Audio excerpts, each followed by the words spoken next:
Hey guys, Josh here from Mad Charcoal. Today we're going to be working on toned tan paper. This is Canson drawing paper. I cut down to this 8 by 10, between 11 by 14 and 8 by 10 size, maybe 9 by 12. And this is the reference I'm going to be using today. I'm not going to link the reference because you guys should be using whichever reference you choose to use. Just use the principles that I teach here if you'd like to give it a shot. And also I'm going to just kind of get the essence of what I'm using from the reference, not so much copying it word for word, but I'm going to just take some of the lighting aspects, some of the proportional aspects from it as I draw and still kind of remaining creative. So I'm going to use this compressed piece of charcoal. This is I believe this is it looks like a 6B charcoal, piece of compressed charcoal from General's Charcoal. Okay, I'm going to use the edge of this to kind of establish, I'm going to be very gestural with this, establish some of the shadows I see when I squint my eyes and the surfaces of the face, the planes. I'm not too worried about where the light's hitting at the moment, more so the shadows, because I'm going to come back in with white. Since we're working on this tone tan, we can actually get put down a light source, right? If we're working on white, it's a lot more difficult to have that white pop out because the white of the page is already there, and it's going to get confusing since the white of the page is going to be actually a different color than the white of the material you're going to put down, the chalk per se, if you're using chalk. The chalk I have here is another General's Charcoal chalk, white chalk. You can see it there. It's just a piece, just like that. It needs to be square on each end, and I took a knife and just kind of sharpened it up to a point, kind of like a pencil. Put it in a pencil holder, extender like this, so I can use it. You don't have to do that. I just like to have that that kind of ability to hold it from a different angle and manipulate it from a distance, kind of holding it like a pencil instead of just like a chunk of charcoal like this, which I could do for either one. Although I like to really push this down on its flat end like that to put down shadow, so that doesn't really work well with a pencil extender. This can be done also with pencils. It doesn't have to be these chunks of charcoal and these chunks of chalk. Then I'm gonna pull that into the point of it and start using it as a tool to make lines instead of a tool to make these large shadow shapes. I'm just gonna try to find these detailed edges that I can kind of guide myself with. Don't worry about blending all that much in this moment. Just worry about these values. Make sure these values and these proportions are spot on. You could manipulate the proportions as you go, as long as you don't start off too dark right away and just kind of push your values as you go. I'm not worried too much about these outside edges if they're very accurate, if they're very detailed. I am more so worried about the eyes, the nose, the mouth, and the edge of the face, and maybe coming up to this hair a little bit here, because that's kind of where our focus goes. Now we kind of see, we've got this feeling going of the face, and I'm not gonna like draw in these eyes all that much or anything like that, because that's too detailed, because we're still working on everything as a whole, trying to make it read properly. This works for pretty much any reference or style of portrait drawing that you'd like. You could even use these pointers for figure drawing if you choose to do so. Now I'm going to take my hand, or you can use a blending stump if you don't want oil on your paper, your finger, your skin oil, which does happen. I mean, for me, it doesn't make too much of a difference. Your art teacher might convince you otherwise. Just going to blend it out a little bit. And since these dark areas have more charcoal in them already, you're not going to lose it all, unless you're using willow charcoal, in which case it rubs off easier. So I wouldn't do that with willow charcoal. I would just use compressed charcoal on top of the willow charcoal. Now I'm going to take this this white chalk. Now you're going to get a different color. If you're working on like a gray, for example, you're going to get a different gray when you blend this white and the black of the charcoal, right? A different gray than the paper. Now I'm using brown, so I'm not really worried about the grays that I'm going to come up with. So let's start scribbling away.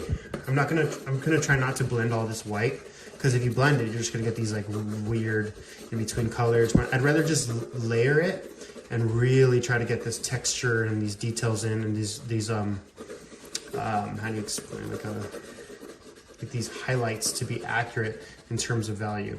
Value means lightness and darkness. So I'm squinting as I look at my reference. I'm not really worried about all these like eye details and all these like small creases, but I'm very much so concerned with the values as a whole when I squint, if they're reading properly. And I'm also concerned with these proportions and making sure things are exactly where they should be. Now, if you notice, there's a lot less charcoal where the light's supposed to be, which makes it easier to lighten it. You shouldn't be going over these really dark areas with a lot of lines of white, because if they're dark, then why would you put a light material there, you know, to create a, but maybe in this middle area to kind of create that gradient, that rounding effect from light to dark.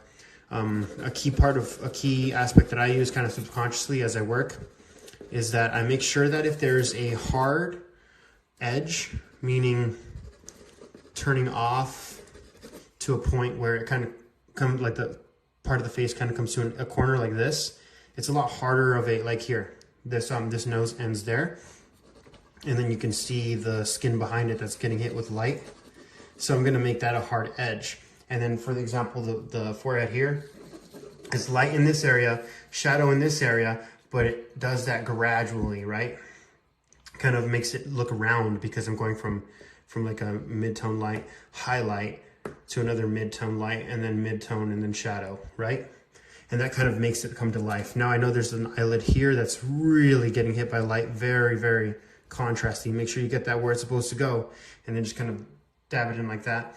I can see that this eyelid on the bottom that I put here already is too high, so it makes it look kind of weird. So I'm just gonna blend that out. I'm not too concerned about the details, but I am concerned about making sure that things are where they're supposed to be, even though some of these like lines are getting a little wild and out there. That's okay, as long as the majority of it is where it goes. I try to stay loose so that I can change my mind on some things quickly, effectively, without ruining the entire drawing.